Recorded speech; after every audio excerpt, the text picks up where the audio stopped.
This is what's called shock TV. Well, today we're going to be doing a recipe out of the cookbook that I found.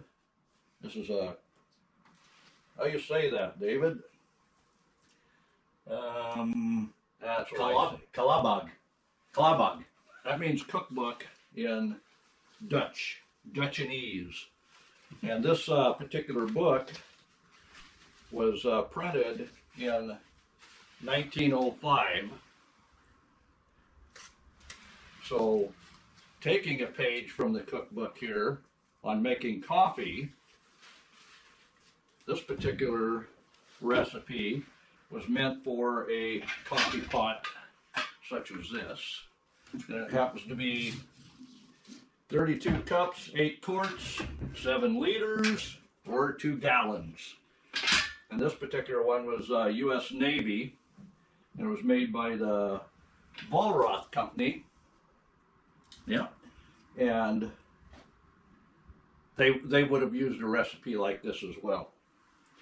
But what we have in the cookbook, it says carefully roast good coffee. Grind it for every teacup.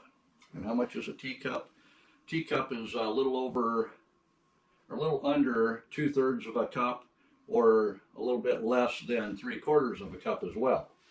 So we're going to be using a teacup full of ground coffee. And it says, put in 1 egg for every teacup of coffee. You're using 1 egg. So we're going to be using that in our recipe. Then it says, after you've mixed the coffee and the egg in your pot, put in a few teaspoons of hot boiling water to set the egg. Then what we're going to do, it says, obviously mix this well, then pour in as much water and coffee as is required. So probably a coffee pot such as this would have been a 2 teacup full of grounds and 2 eggs for a coffee pot as large as this one. But we're going to be using a glass carafe so we can actually watch what the coffee is doing as we do this. We got our coffee grinder. We got to make it real.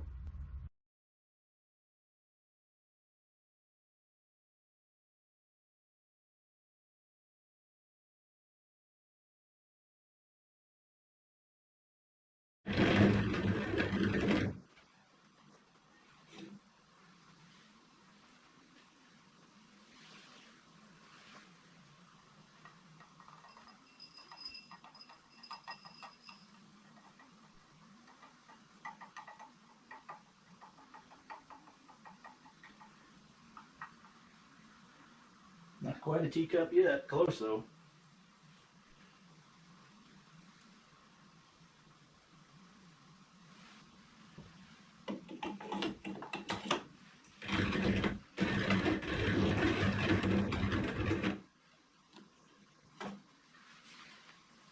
That should give me the required teacup. Oh yeah, pretty dang close. Of coffee.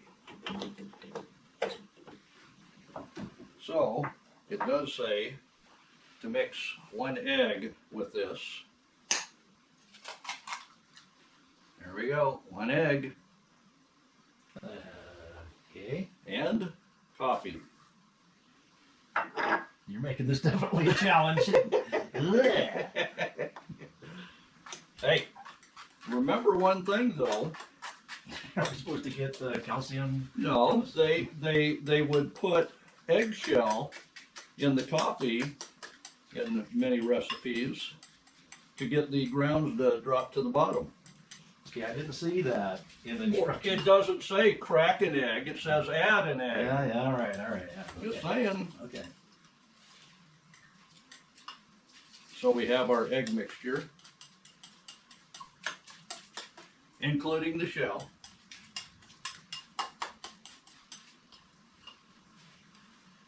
And then the recipe says to put 2 teaspoons of boiling water to set the egg. You want to put And I think I want to put this in the, we're going to use the clear vessel so we can see what's going on. So we'll go ahead and, because after it's set, it needs to fit the vessel that it's going to be in. Generally, I would do all of this in the coffee pot.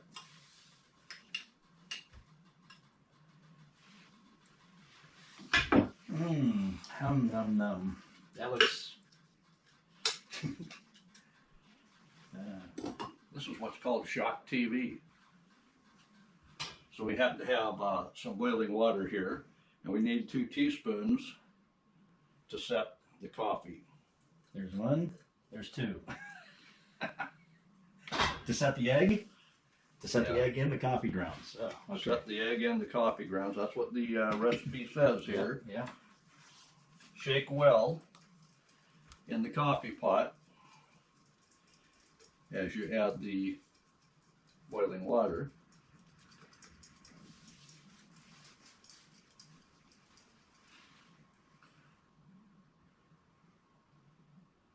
Pour on as much water as the coffee requires. I would say the 12, yeah. 12 cup. That's a lot of coffee, so probably 10 or 12. So let's go ahead and set that on the burner we'll be using, and we'll add as much water as required.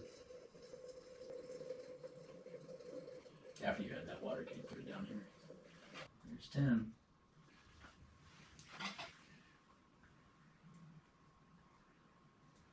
We're at 12. The right burner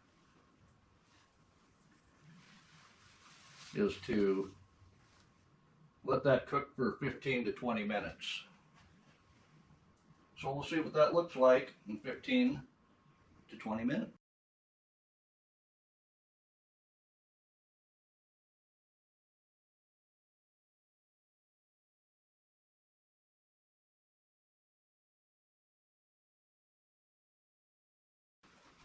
Let's see what that's going to look like in the cup.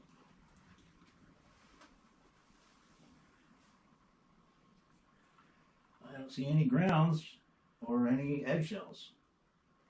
It's always a good thing. It's good and hot. It doesn't particularly say to let it set after boiling.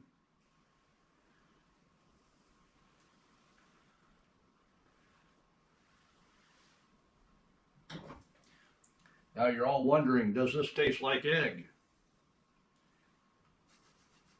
Super sniffer. It smells like coffee. Mm-hmm. Taste.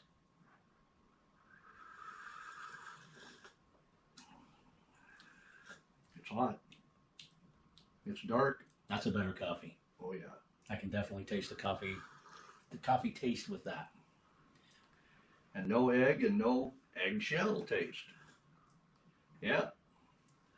I'm thinking if all you've got is a billy can at camp and you want to make coffee, as long as you have an egg, you can get her done. It's not bad.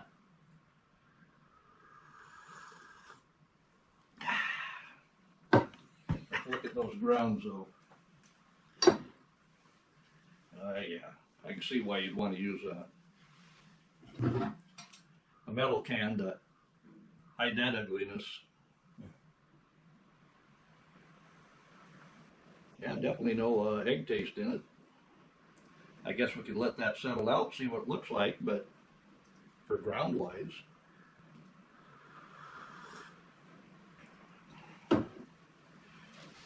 But right out of the cookbook, which is a Dutch English, one side of the page is written in Dutch, the other side of the page is written in English. So this cookbook is made for the wood cook stove age, so temperatures, it says a moderate oven. A moderate oven is 250 to 325, or a quick oven is usually 350 to 400 degrees. But that's why they did all their testing with toothpicks and whatnot to see if it's done, that we still do today. Modern oven holds the temperature within about 3 degrees, so you should be good with, if you're cooking with the wood cook stove, any of the recipes in this cookbook. We're going to dive into a few of those in the coming episodes.